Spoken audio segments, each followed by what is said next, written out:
Hey everyone. Thank you for tuning in, for watching. I want to first apologize to everyone who's been checking in on me, asking where are you? I want to apologize because I haven't felt that great lately.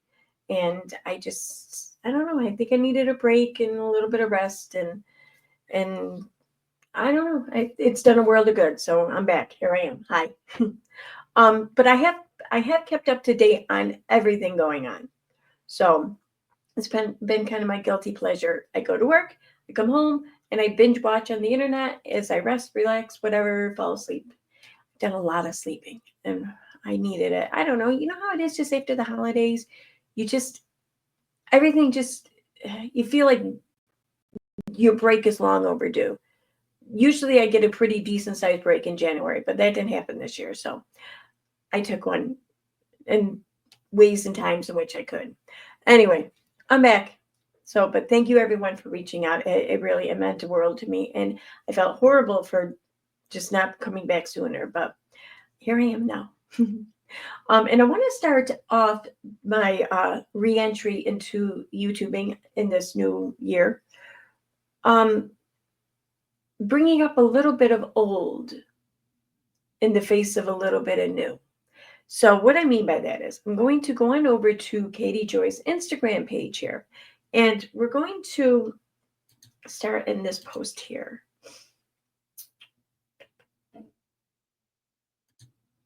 Is that the one I want? And I think this is the one I want. We'll find out.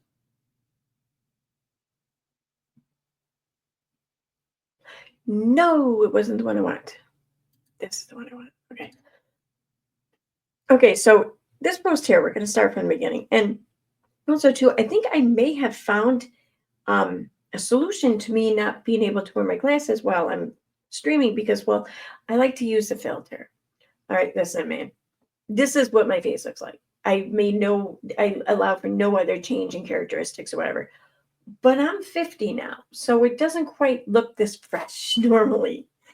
I don't care. I'm vain like that. I don't really give a shit. I will always turn it off if people ask just because I'm not that vain, but I'm a little vain. But usually when I wear my glasses, though, to read, it fucks up the filter. Well, I think I found a solution. I found this really cool thing at my local Dollar General store. And yeah, it makes everything bigger. So we're going to read now. All right, says Alison Holger destroys Stephen Boss's legacy with despicable accusation. Alison Holger's new book highlights her profound anger, resentment, and rage that she feels toward her late husband, Stephen Boss. In the book, Allison's most shocking display of rage is an accusation that she makes about Stephen that can only be made if you want to utterly obliterate his legacy and memory. Allison writes, quote, a few of his entries would allude to SA he endured as a child at the hands of an adult male, a trauma he detailed in strict confidence to his friend, who relayed the conversation to me only after Stephen's death. I don't expect I'll ever have a definitive answer, but from what he wrote on the page, I couldn't help but wonder, did the essay happen when he was roughly the same age as Maddox, Maddox being their child? Did becoming a biological father dislodge those buried memories of his childhood essay? And did he worry that he was somehow fated to do to his son the same monstrous things that had been done to him? Katie then says, but it honestly gets so much worse. Quote, Stephen was sympathetic and supportive as always, but he never let on that he might be able to relate to those horrors. But it was there in his journal pages, not spelled out explicitly, but expressed in so many words and doodles that Stephen might have unalived himself because he thought he was protecting us from an even more horrifying act he thought he might be capable of. Katie then says, if you're wondering if she further expands on the alleged SA, her entire discussion ends there. So that's, in other words, Katie is saying that's the extent of which Allison has to say regarding this. Then Katie goes on to say, Allison frequently uses shaming and degrading language to describe Stephen's passing. She views this as his choice. Allison flat out writes that his passing was Stephen's most shameful act of his life. Allison falsely correlates child. Okay, first of all, before I move on, I want to comment on that. You can come for me. I don't care. I stand by what I'm about to say. I get that you got to have something wrong, something going on inside of you to make that decision ultimately. I get that. And I don't doubt that it is a very severe form of mental illness. And I don't know the answers to it. I mean, geez, why would I? But everyone still has that choice to talk to someone about it or to secretly scheme to get to a point where they can be free, being alone, whatever, to make their final decision. Because when you're a husband, when you're a father, when you have people depending on you, even if you're not, if you're just a son or a daughter, you have people that love you in your life, and you are letting them down by doing that. You're breaking their heart. You are taking something from them by you choosing to do this. And I get that. Listen, man, I get that it's got to be incredibly painful to make that decision. You know, living has got to be that painful. I get that. I'm not saying that there's any right answer. I don't know the right answer. I'm just saying that as someone who can hear what Allison is saying, there's a cost there's a bill of sale that's kind of left in the hands of the living after someone decides to do that. So yeah, people are going to be mad. Okay. People are going to feel shame towards that person. People are going to feel all kinds of things, and you can't blame them. You can't. It's grief. So I'm going to come right out here right now and say, I understand why Allison is saying things the way she's saying them and what she's saying. And really, no one else has any right to tell her it's wrong. No one does, let alone someone who's never gone through what she's gone through. So shame on you if you have done this to her. Moving on. Listen, just because I say shame on you, it doesn't mean that I dislike you or anything like that. You know, I say it all the time. We're not the sum of one of our actions. We're the sum of all of our actions. So even if I disagree with something you do, you're still welcome here. You're still welcome to be a part of my YouTube, my online experience, life, whatever. You're still welcome here just because I disagree with one take of yours. Okay. I want to make this clear more often than I have been. Anyways, moving on.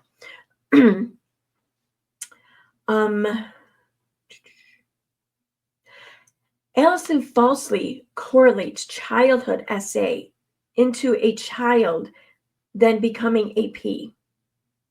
In fact, most survivors of CSA are most at risk of becoming victims in adulthood. This is a dangerous myth that makes survivors feel guilty that they will become perps. Allison later grabs onto another harmful myth about CSA and suggests that Stephen may have been gay. Okay, I don't care about that. Okay, so going through, I'm just going to pull up maybe a comment or two of hers, I think I have ready. If not, I know it's the next one that's got a big comment. Oh, you know what? There is one thing right here. Someone says, please watch Leslie Scott Says video on her page. This video brings truth to the damage Allison Holker is doing to Twitch's legacy. Katie Joy says, I have, and I've spoken to Leslie. I have, and I've spoken to Leslie. Now we're going to move on to this one here. This was made, which post was made first? Okay, so the post I just read was made first. This post that I'm on now was second.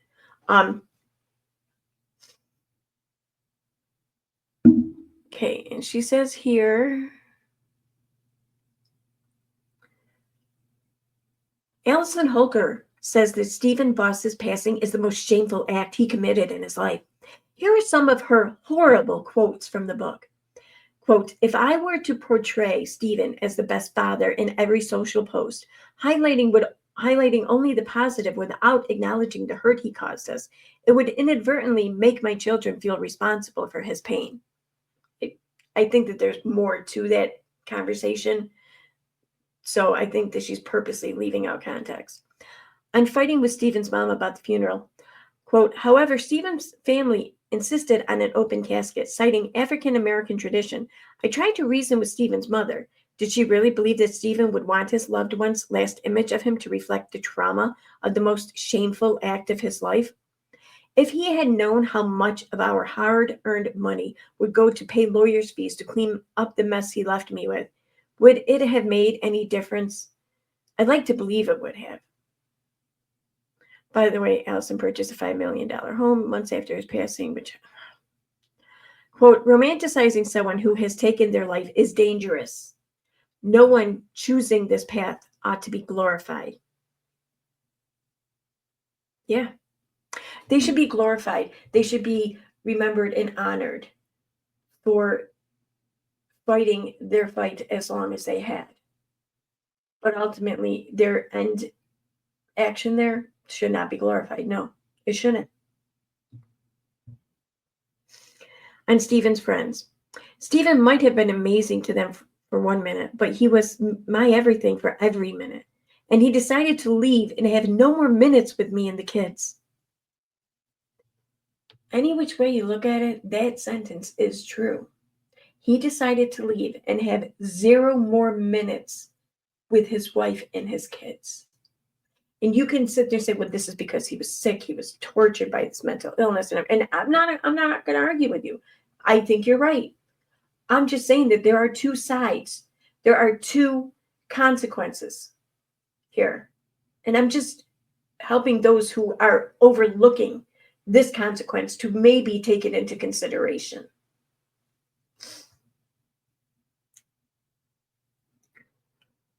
But you know which word really gets caught in my throat? It's not a noun, it's a stain. Quote, but he also destroyed our family, leaving the way he did, and he had been keeping a lot of secrets.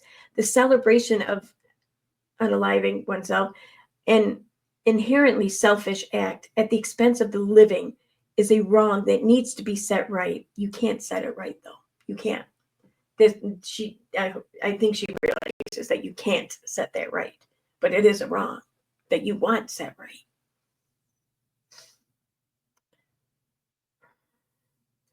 Allison is not a mental health advocate. Her book proves that she is a woman that believes harmful stereotypes and myths about. No, she's a woman, a widow, whose life partner, who made the promise to be her husband and the father of their kids for the rest of his life, decided to end his life decades sooner, without provocation, without warning, without anything, just up and left her. So yeah, she's not a mental health expert, but I think she's an expert, way more so than most of us. And no offense, I hope I never get to become an expert in this field, but she is definitely an expert in ways a lot of us will never understand. Fuck you, Katie, for thinking you know better. Come on. You got to leave your house once in a while and risk getting your heart broken or something, Jesus Christ. All right, I'm sorry, I digress. That was asshole of me. It wasn't wrong, but it was asshole of me. She views Stephen as shameful, a liar, abandoner, selfish, weak, and views his illness as a choice. No, the act was the choice, not the illness. People suffer with illness, mental illness, and such every day. They can choose to talk to people about it, or they can choose to exit. It's a choice still. Sure, it's a choice that maybe one feels like they don't have much of a choice, but it's still a choice. The fact that they get to choose how in which to do this is proof enough that it's a choice. They get to choose what day, what time of day, where, the method. It's a choice. Don't tell me it's not a fucking choice. Ideation is not a choice. Well, we're not talking ideation. This is an ideation. He did it. He didn't just idealize it. He fucking did it. On the one hand, she believes she's an advocate. On the other hand, she shames the people that end their lives. I don't think she thinks she's an advocate. I think she thinks she's her advocate. And she is. She doesn't understand the illness, the lack of choice with their thoughts and impulses. Again, I'm going to reiterate the fact that they get to choose, and they do choose how, the manner in which they do this, the day, the time, the place. It's a choice. It may not feel like it's much of a choice to them in that moment, but they know it's a choice. Otherwise, they wouldn't have made it as long as they had. Right? It's a choice.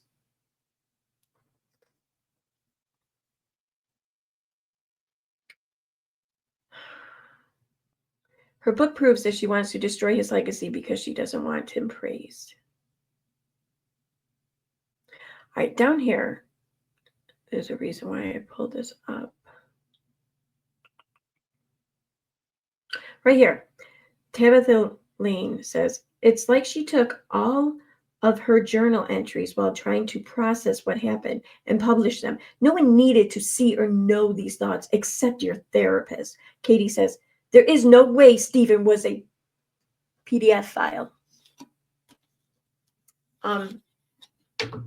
Now, here's the thing. It is true that in the post that I just read, the quote and everything that Katie says, first of all, that isn't what Allison says.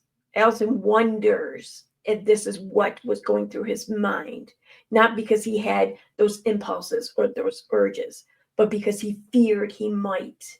He feared he could. And what is it? I remember being told once before, not everyone who's been a victim as a child grows up to be an offender, but most, if not all, offenders were victims as children. Okay. And that's one of the main reasons why it's kind of common knowledge, I think, at this point, that there is that risk. I think, statistically speaking, I think the risk is higher with male victims than female victims, but I'm not sure exactly what amount or what. I haven't looked into that shit in a while. But bottom line is, there is that risk. There is. And for Katie to think that there isn't, well, this would be a brand fucking spanking new development for her. Let me show you what I mean. Now, this is a post, a tweet that I put up on May 18th, 2023. So almost 2 years ago. I took little snippets of Katie's comments regarding this issue. Now, here's one from Instagram. And it says, what the hell happened? Why did it go away?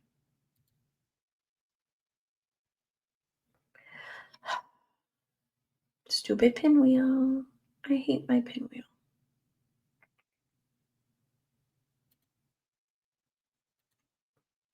Okay. We're going to open a new tab. I'm going to open up this one, a new tab too. I'm just going to do them all up in a new tab so I can make them bigger. And this way I won't even have to use this blow up thing I have for reading. Okay.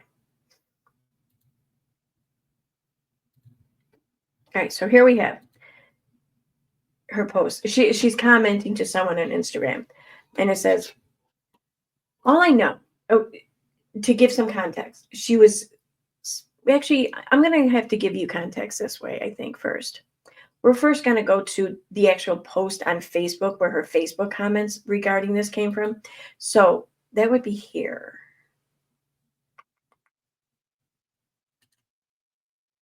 So this is from May 17th, 2023. And it says, I'm sharing, actually, this isn't helping much. No, it's much. All right. Right there for now. I'm sharing my story of growing up Catholic. My story is my story. and does not represent all Catholics. I can only speak for myself. If you are Catholic and can't listen with an empathetic ear and need to deny my experience, please do not comment. 1. My grandfather was a member of the Knights of Columbus, a Catholic men's organization, and even was a leader of this group at one time. 2. My grandfather died in 2005 from heart failure.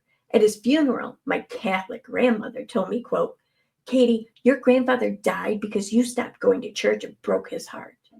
3. During his funeral, the priest shamed and degraded the family that no longer attended church. He threatened to hold my grandfather in purgatory if we did not go back to church. It's odd that she cared that her grandfather might be held in purgatory, given what we're about to learn. 4. The priest spent most of the funeral praising the commitment and legacy of my grandfather while shaming his family for ruining his legacy by leaving the church. 5. I left the church due to the SA scandals, the abuse scandals of priests, and the cover-up by the various dioceses that were blowing up the news in the early 2000s. My grandfather was verbally abusive, physically abusive, and I found out in 2022 that my grandfather was a pedophile. 7. In 2022, I learned through a family member that my grandfather AR'd and SA'd multiple young girls. One of his victims told me her story. 8. My entire life, I was never protected from my grandfather, despite my parents knowing that he was a pedophile. Yeah, I don't think they knew that. I don't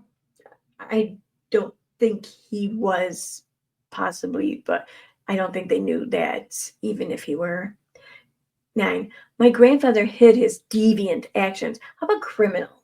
They wouldn't be deviant, just deviant. They would be fucking criminal. My grandfather hid his criminal actions through his involvement in the church. He used his position to look like a stellar citizen. 10. I was left alone with my grandparents for 3 weeks when I was 5 years old while they went to Europe. Who's they? Oh, parents. She means parents, but she doesn't say that here. Despite having a clear memory of being at home on the last day, I have no memory of staying at their home. According to my mom, I told my grandparents that I hated them during this day. My grandma hit me with a wooden spoon. 11. I've spent years in therapy trying to unearth abuse that I know I experienced as a child, but I have a massive block. My therapists believe it happened to me because I have memory that something happened, like maybe getting hit with a wooden spoon, but okay. 12. When I found out my grandpa was a pedophile, I immediately went back to the time that I stayed with him for 3 weeks. I still cannot remember. More later. There was never any more later. But anyways, that's where this context comes into play for what I'm about to read to you, okay?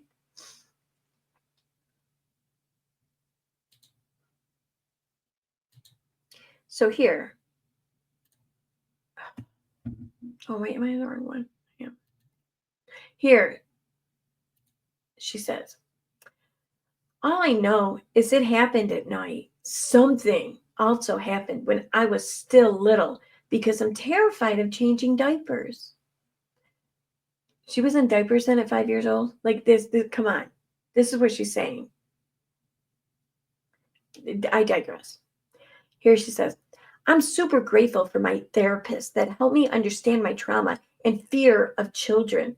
It truly helped me realize that I would never hurt my son, and that being afraid is a sign that I won't hurt him. Okay. I see. Oh, okay. That's interesting. We're going to skip that one for now, and we're going to go straight to here. I'm going to go to the Facebook ones in a moment. Help me understand my trauma and fear of children. Afraid is a sign that I won't hurt him. I honestly found that work to be life-changing for me as a mom. Here she says, something was a coping mechanism until later in life. My psychologist said that she's never had a client come to them believing they were SA'd as a child, and have it not be the case. I had a lot of red flags that something happened. I had night terrors. I went to bed late into adolescence. I was terrified of the dark. I was scared to be alone at night. And as an adult, I was terrified of taking care of children.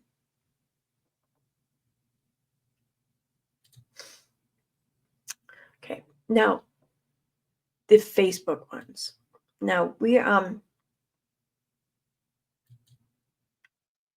gonna just go ahead and pull them up right in the post, because the post is still up, because it's on her old Facebook page, which has since been taken over by I don't know, hijackers or something, and she has no more access to it, so she can't delete any of this shit anymore. Yeah, it's kind of funny.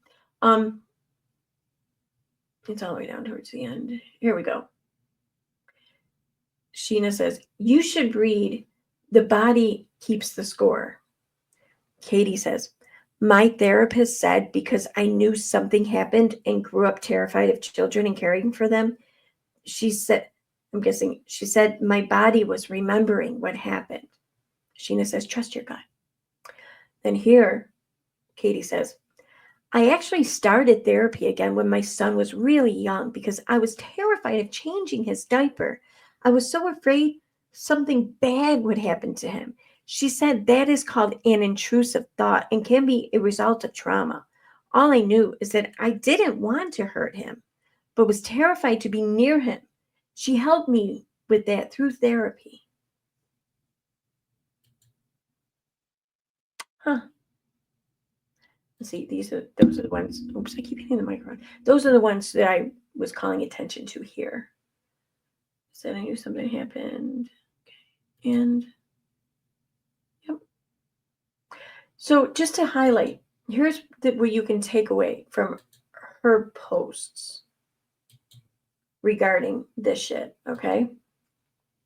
Because I'm terrified of changing diapers. My fear of children helped me realize that I would never hurt my son.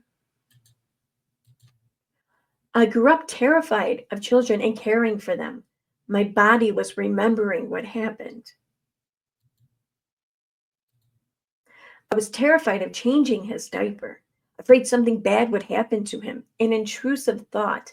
I didn't want to hurt him, was terrified to be near him. Found that work to be life-changing for me as a mom, and as an adult, I was terrified of taking care of children. Okay, so now if we are to believe Katie Joy's take on things here, she is saying that something happened to her when she was a child. There was some sort of trauma.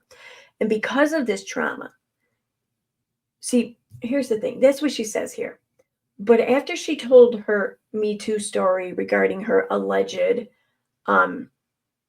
SA when she was an adult, like 30 years old almost, or something like that, when she was telling people all about that in a live stream, laughing and shit, and giddy that people were like, coming to bat for her or whatever.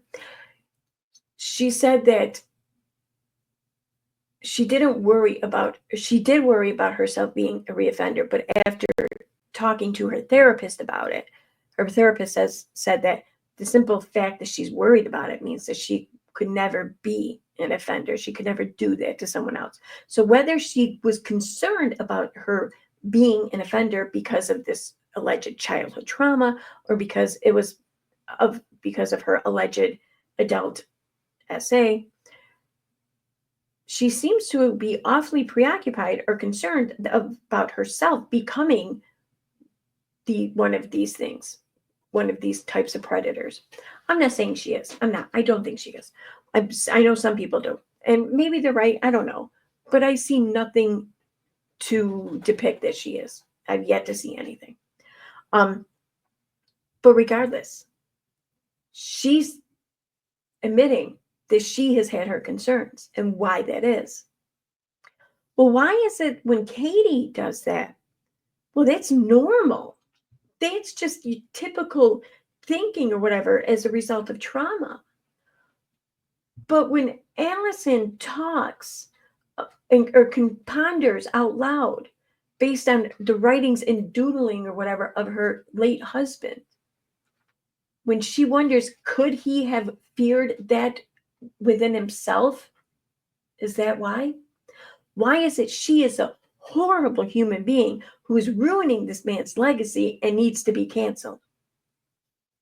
Why is that? Because the bottom line is that if Twitch had been essayed as a kid, there is that chance that he could have the same kind of impulses as an adult. There is that chance. I'm not saying that that's the case. I've seen nothing to depict that to be the case, and I don't think that that's the case. But I don't doubt for 1 second that because there was that chance, because of that, I don't doubt for 1 second that Twitch worried about that, much like Katie is worried about that, right? So why is it understandable for Katie, but don't you dare talk about Twitch in that way?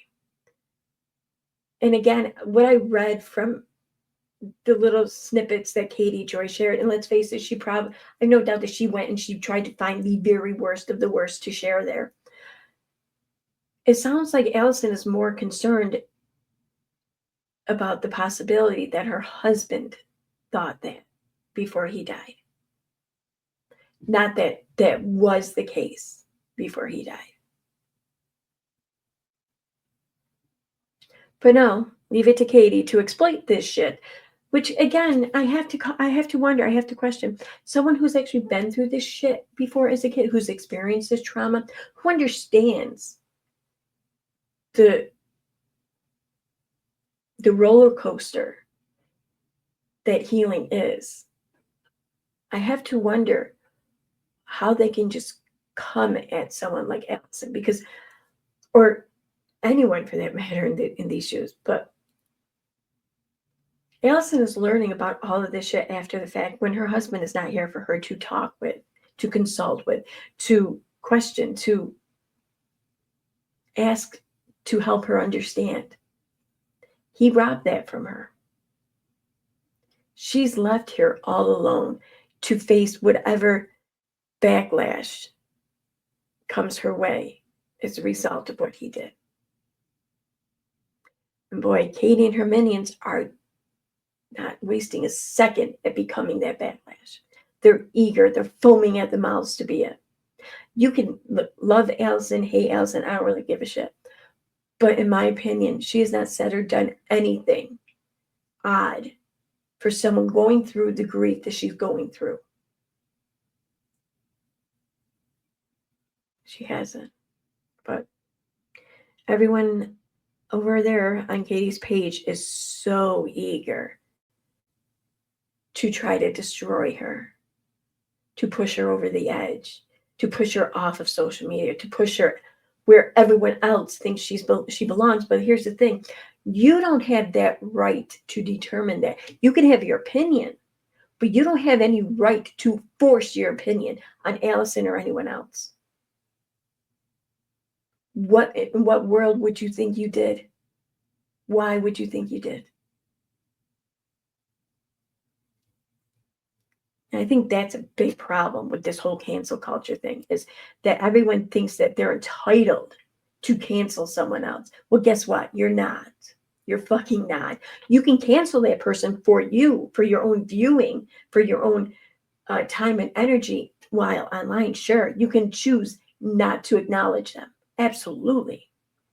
But for you to insist that everyone else cancel them and that the person being canceled accepts that cancellation and suffers for it, who the fuck do you think you are? Where does this entitlement come from? Seriously. And boy, man, I mean, just know that for every for every mob you get behind in the efforts to cancel someone, it's not a matter of if that mob turns around onto you. It's only a matter of when. Keep that in mind, because it's like the way of the internet. It's how things go. It's not karma. It's just people who want to hate, when they start running out of people to hate, they're going to start turning on each other and hating each other. That's how it works. Maybe try not to hate so much. I don't know. And I know that that sounds really fucking funny coming from me, but I've said it time and again. I don't hate Katie Joy. I don't hate anyone. I don't want to see her off the internet. I don't want to see anyone off the internet. I don't have that right. And I don't want that right. I don't want that responsibility either. I really don't.